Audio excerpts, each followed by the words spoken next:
మాజీ ముఖ్యమంత్రి దగ్గర చాలా చీఫ్ సెక్రటరీగా అత్యంత కీలకమైన అధికారిగా పనిచేసినటువంటి స్మితా సబర్వాల్ ఇప్పుడు అప్రాధాన్యత పోస్టులో ఉండడం, రకరకాలుగా చర్చకు రావడం, రకరకాలుగా తన గురించి వార్తలు రావడం చూస్తూనే ఉన్నాం.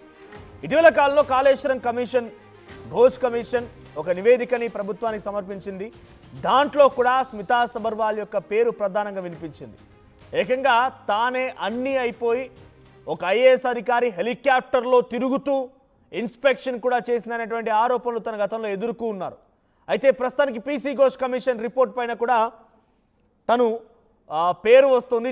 తన వ్యవహారానికి సంబంధించి పదే స్మితా సబర్వాల్ పేరుని కోట్ చేశారు అని చెప్పి చర్చ జరుగుతున్న నేపథ్యంలో పీసీ ఘోష్ కమిషన్ రిపోర్ట్ పైన హైకోర్టులో పిటిషన్ దాఖలు చేశారు స్మితా సబర్వాల్. కమిషన్ రిపోర్ట్లో తన పేరు తొలగించాలని స్మితా సబర్వాల్ పిటిషన్లో పేర్కొన్నారట. వివరణ ఇచ్చేందుకు తనకు టైం ఇవ్వలేదని స్మిత వాదన చేశారట. సో ఇటు ఘోష్ కమిషన్ సంబంధించి రిపోర్టును క్వాష్ చేయాలని పిటిషన్లో పొందుపరిచారు స్మితా సబర్వాల్.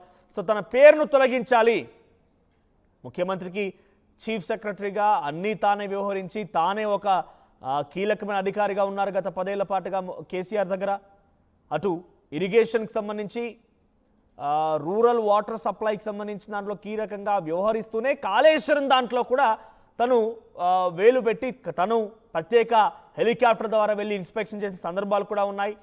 సో 2-3 సార్లు కమిషన్ ఎదుట విచారణ కూడా హాజరయ్యారు. అయితే ఆ నివేదికలో తన పేరు తొలగించాలి అని చెప్పేటువంటి డిమాండ్ని తను ఇప్పుడు చేస్తూ పిటిషన్ని హైకోర్టులో దాఖలు చేశారు.